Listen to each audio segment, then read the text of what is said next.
প্রিয় শিক্ষার্থীরা, আমার ঘরে আমার স্কুল এই প্রোগ্রামে আজকের নবম শ্রেণীর উচ্চতর গণিত বিষয়ের সমীকরণ অধ্যায়, পঞ্চম অধ্যায়, এই অধ্যায়ের 5.3 সূচক সমীকরণ, এই বিষয় নিয়ে আমরা আজকে আলোচনা করব।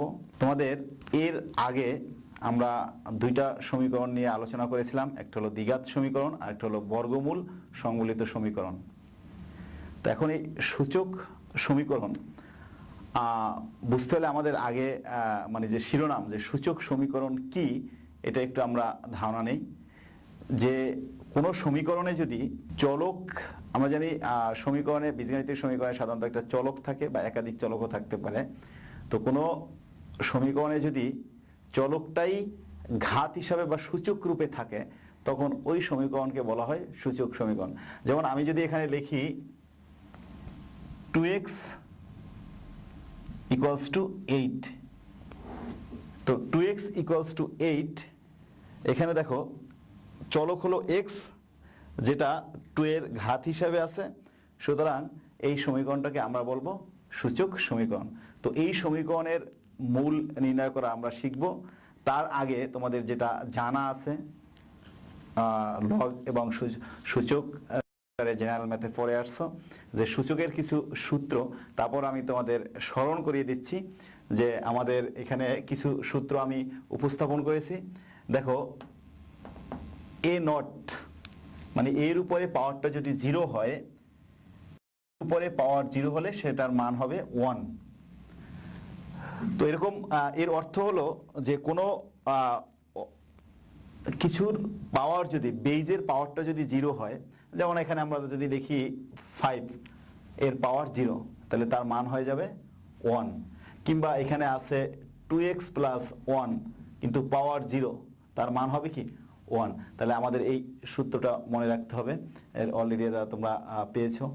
আবার পাওয়ার 1 হলে আমরা ওইটাকেই লিখি, যেমন এখানে আছে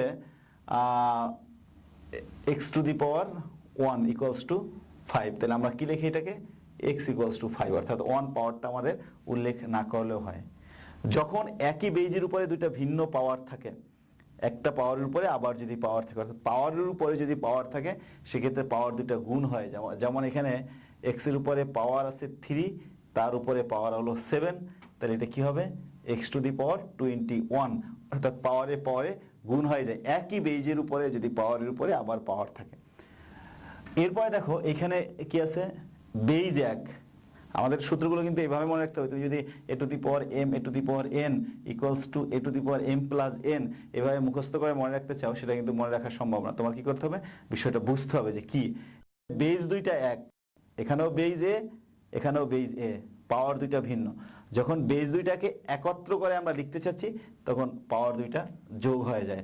যেমন এখানে যদি থাকে x to the power 7 R x to the power যদি থাকে 3, আমরা এটাকে লিখতে পাবো x to the power 7 plus 3 মানে x to the power 10। এরপরে দেখো এখানে একই বেজ, দুইটা ভিন্ন পাওয়ার, কিন্তু বেজ দুইটা ভাগাকারে আছে, তখন কি হবে, পাওয়ার দুইটা বিয়োগ হয়ে যাবে। যেমন এখানে x to the power 7 divided by x to the power 3 যদি হয়, তাহলে হবে x to the power 7 minus 3 মানে x to the power 4। আবার যদি এখানে এটা হলো যখন পাওয়ারটা বড়, অর্থাৎ লবের যে ঘাত সেটা যদি বড় হয়, যদি এরকমের হইতো x cube divided by x to the power 7, তাহলে আমরা এইভাবে লিখতাম x to the power 7 minus 3 হলো 1 by x to the power 4। তো আমাদের এভাবে প্রত্যেকটা সূত্রেরই তোমার ব্যাখ্যা বুঝে মনে রাখতে হবে। এরপরে এখানে কি আছে, যে x টু দি পাওয়ার ঘন n তম মূল a, এখানে আছে আমাদের n তম মূল a, তাহলে এখানে আমরা যততম মূল ওই বেজের উপরে 1 বাই তত লিখতে পারি। যেমন এখানে যদি হয় বর্গমূল বা 4তম মূল a, তাহলে আমরা লিখতে পারি a to the power 1 by 4। ঠিক একইভাবে এই মূলটা দুইটার জন্য ভাগ করে দেওয়া যায়, মানে দুইটার জন্য গুণ করে n তম মূল a, আবার এখানে লেখা যায় n তম মূল b। আবার এখানে দেখো যে n তম মূল a n তম মূল b, এটাকে লেখা যায় n-তম মূল ডিভাইডেড বাই n-তম মূল b। দুইটা ভাগ আকারে আছে বেস, পাওয়ারটাকে আলাদা করে দেওয়া যায়, গুণ আকারে আছে সেক্ষেত্রে পাওয়ারটাকে আলাদা করে দেওয়া যায়। এইটা আমাদের কিন্তু এই সমীকরণে সবচেয়ে বেশি ইউজ হবে এই সূত্র দুইটা। সেই সূত্র দুইটা আমাদের মনে রাখতে হবে, যে একটা হলো যে a to the power m a to the power n, অর্থাৎ বেজ এক, সমীকরণের দুই দিকে বেজ এক কিন্তু পাওয়ার দুইটা আলাদা, সেক্ষেত্রে আমরা বেজ দুইটাকে ফেলে দিয়ে পাওয়ার দুইটাকে সমান লিখতে পারি। আবার এখানে দেখো যে পাওয়ার দুইটা এক, বেজ দুইটা আলাদা, তো পাওয়ার দুইটা যখন এক, বেজ দুইটা যখন আলাদা, তখন আমরা কি করতে পারি, যে এই পাওয়ারটাকে ফেলে দিয়ে বেজ দুইটাকে সমান লিখতে পারি। আর একটা হলো আমাদের যদি এরকমের হয় যে a to the power n, এটাকে আমরা হরে নিয়ে a to the power minus n লিখতে পারি, অথবা এরকম যদি হয় a to the power minus n, এটাকে আমরা লিখতে পারি 1 by a to the power n। তো আমরা সাধারণত সূচকে এই সব সূত্রগুলো ইউজ করব, এগুলো তোমরা জেনারেল ম্যাথের 4.1 এ শিখে আসছো, তো আমরা এগুলো আবার একটু স্মরণ করে দিলাম। সুতরাং আমরা এই সূচক সমীকরণ সংশ্লিষ্ট কিছু প্রবলেম সলভ করার চেষ্টা করি। দেখো তোমাদের পাঠ্য বইয়ের 4 নাম্বার ম্যাথটা দেখো, চ্যাপ্টার 5.3 ম্যাথ হলো 4, অনুশীলনীতে দেখো x প্লাস 5 ঘনমূল 3 2x প্লাস 5। আমরা এখানে এটাকে ভেঙে ফেলি, 3 এর উপরে বর্গমূল আছে, তাহলে এখানে লেখা যায় 3 টু দি পাওয়ার 1/2, আর এখানে আছে x প্লাস 5। এখানে 1/3 2x প্লাস 5, অর্থাৎ এখানে যে আমরা সূত্রটা অ্যাপ্লাই করলাম যে যততম মূল বেজের উপরে পাওয়ারটাকে 1 বাই তত, n-তম মূল তাহলে 1/n দেওয়া যায়। এরপরে দেখো যে বেজ দুইটা এক হয়ে গেছে, এখানেও 3 এখানেও 3, তাহলে আমরা একটু আগে পেয়েছি যে সূত্রগুলো যখন আলোচনা করলাম যে a to the power m equals to a to the power যদি n হলে কি লেখা যায়, m ইকুয়ালস টু n, অর্থাৎ বেজ একই হলে পাওয়ার দুইটাকে সমান লেখা যায়। তাহলে সেই ক্ষেত্রে আমরা বেজ দুইটাকে বাদ দিয়ে x plus 5 divided by 2 equals to 2x plus 5 divided by 3 এভাবে লিখতে পারি। আমরা যদি এটাকে আর আর গুণ করে দেই তাহলে 2 into 2x plus 5 equals two 3x plus 5। এরপর আসো এখানে 4x plus 10 equals to 3x plus 15, বা 4x minus 3x equals to 15 minus 10। সুতরাং x ইকুয়ালস টু 5। আমাদের নির্ণয় সমাধান x ইকুয়ালস টু 5। তাহলে আশা করি আমাদের এটা বুঝতে প্রবলেম নাই। দেখো আমাদের প্রথমে যে বড় মূল ছিল, একটা এক পাশে ছিল মূল আর এক পাশে ছিল ঘনমূল, সেই দুইটাকে ভেঙে আমরা এইভাবে পাওয়ার হিসাবে নিলাম, নেওয়ার পরে বেস ফেলে দিলাম, এরপর আর গ্রহণ করে স্বাভাবিক যে নিয়ম সেই অনুযায়ী আমরা এক্স এর মান বের করলাম। এটা মোটামুটি একটু তোমাদের কাছে ইজি ছিল। এরপর আমরা একটু যদি একটা জটিল ম্যাথ, এর চেয়ে একটু জটিল ম্যাথ দেখি। 7, এটা কি আছে, 5 to the power 2x b two the power x minus 3 5 to the power x plus 3 equals to a to the power x minus 3। এখানে আমাদের a b greater than 0 আর হলো 5b not equal 0, not equal a, অর্থাৎ 5b এর সমান হতে পারবে না, আর হলো a আর b এই দুটা কন্ডিশন দেওয়া আছে, অর্থাৎ 0-র চেয়ে বড়। তাহলে আমাদের এখানে 5 এখানেও 5, তাহলে আমরা 5 দুইটাকে একই পাশে রাখার চেষ্টা করি।